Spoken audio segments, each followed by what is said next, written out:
Hey guys, how's it going? In this video I thought I would do a little bit of a triple review threat. We've got War for Cybertron Megatron, we've got Fall of Cybertron Starscream, and we've got Fall of Cybertron Shockwave. Now since I don't have Megatron or Shockwave on their cards, I'm going to go ahead and move them out of the way.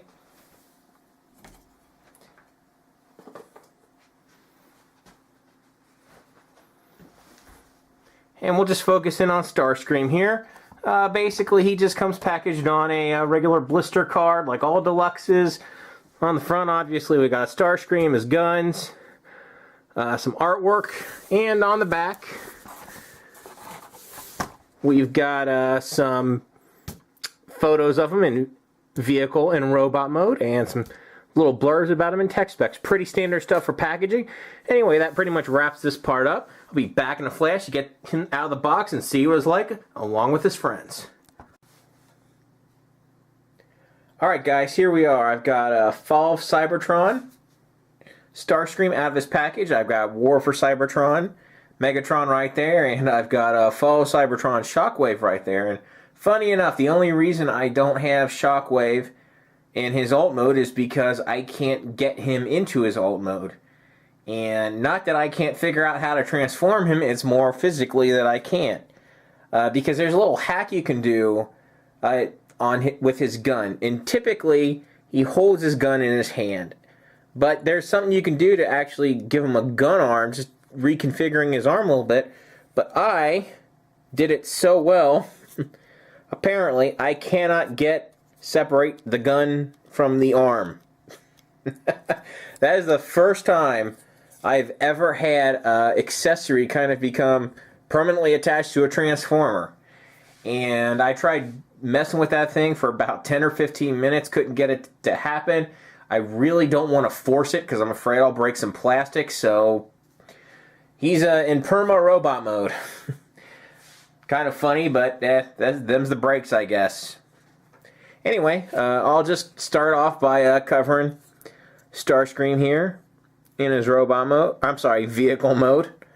And it's kind of, it's sort of serviceable.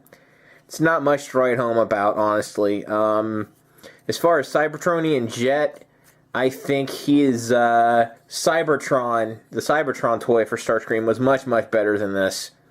At least in jet mode. I mean, he's got those guns and they spin, which is kind of neat, but overall, the look of this toy is not super impressive to me. It's there, it's serviceable, such is life. Anyway, I kind of feel the same way, unfortunately, about War for Cybertron Megatron. It's okay looking. You know, it's just kind of a mishmash of parts. It's there. It's in alt mode. That's about all I can say about it. You got options. If you want to have him hover like he does in the game, you can fold the treads down. And now he's a hover tank instead of a regular tank. That's kind of neat. But overall, I honestly find this kind of lackluster, just like I do Starscream. Anyway, that's pretty much going to wrap up their vehicle modes. I'll be back in a flash to go over their robot modes with you. Alright guys, here I have the trio transformed and into their respective robot modes, except for poor Shockwave, who I couldn't get into his alt mode in the first place. Anyway, I'll start off with Shockwave since he didn't get any love in the last part of the review here. Honestly, I think Shockwave is a pretty good looking toy. You know, he's got a good amount of detailing on him. He's a great, homage to the G1 toy. I really actually do like this Shockwave figure quite a bit. He's got a good amount of articulation. He's got some foot movement, but that's not really particularly useful. He bends at the knee. He's got a ball joint at the top of his leg, so that means forward, back, in, out. Some rotation. Oh, he also rotates in the knee in addition to bending at the knee. Doesn't have any waist rotation. He rotates at the shoulder, and then out at the shoulder, bends at the elbow, rotates at the elbow, and his head rotates. And that's pretty much it. I'll just go ahead and bring him in close so you can see some of, I mean, he's just got excellent molded detail on him. I mean, look at that. That is just insanely good. I really love the way this guy looks. Even though I can't transform mine, I'd still say he's worth picking up. Just be careful with that whole gun arm thing, and you should be alright. Maybe you won't make the same mistake I did. Anyway, I'll go ahead and do Starscream next. And he's decent looking in robot mode. He does have some issues. For one, I think his legs are a bit chunky for my taste. And he's got a big hollow portion there in the middle. And these parts don't lay down flat, which kind of bugs me. But still, even given those shortcomings, if you got these other guys in your collection and you got War for Cybertron Soundwave, you got to get Starscream. He's a must-have addition if you have those guys in your collection. Anyway, I'll go ahead and just give you a quick 360 of them. He's got a decent amount of articulation. He bends at the knee, forward and back, rotation at the top, in and out, rotates at the shoulder, of course, double jointed elbow, which is always appreciated, wrist rotation, and head rotation. And as far as his weapons go, you actually have a few options for how you want to put them on the figure.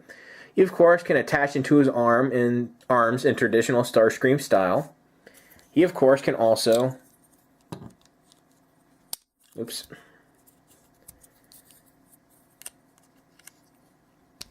Hold the guns individually.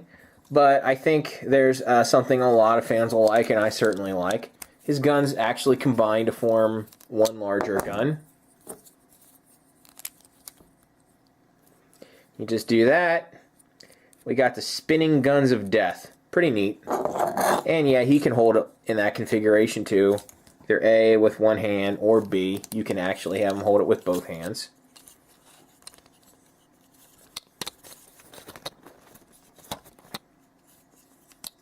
Sorry guys for the bad angles on that. Well, popped apart, but I mean it can just... There we go, sideways. But with some adjustment, you can very easily do that. It's just kind of hard to do on the spot. Anyway, now I'm going to move on to my favorite figure, Megatron. And I think he looks the best of the three. He's got awesome game accuracy. Just a great looking figure. Bends at the knee. He's got some foot movement going on. Rotates at the knee, top of the leg, forward, back, in, out. Doesn't rotate at the top of the leg. No waist rotation. He's got shoulder rotation. Double jointed elbow, always appreciated. Rotates at the elbow. And his head rotates. Looks up, down. And of course his missile fires. Actually fires really far because I accidentally fired it when I was transforming him and went across the room. And one final note about these guys, I think the fact that Megatron is slightly larger than these other two guys is great because he should be bigger than both Starscream and Shockwave.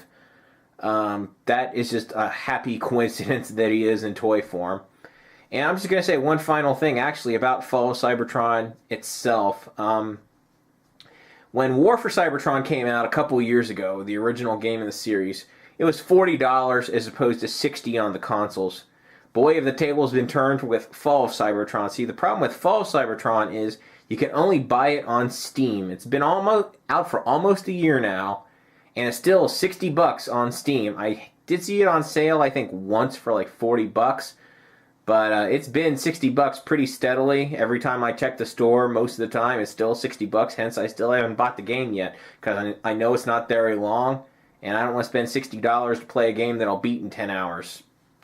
You know, so that's a little bit of a disappointment and kind of an indictment of, digital distribution, because when you can only get it through digital distribution, one source, there's no price competition, so they can charge whatever for however long they want.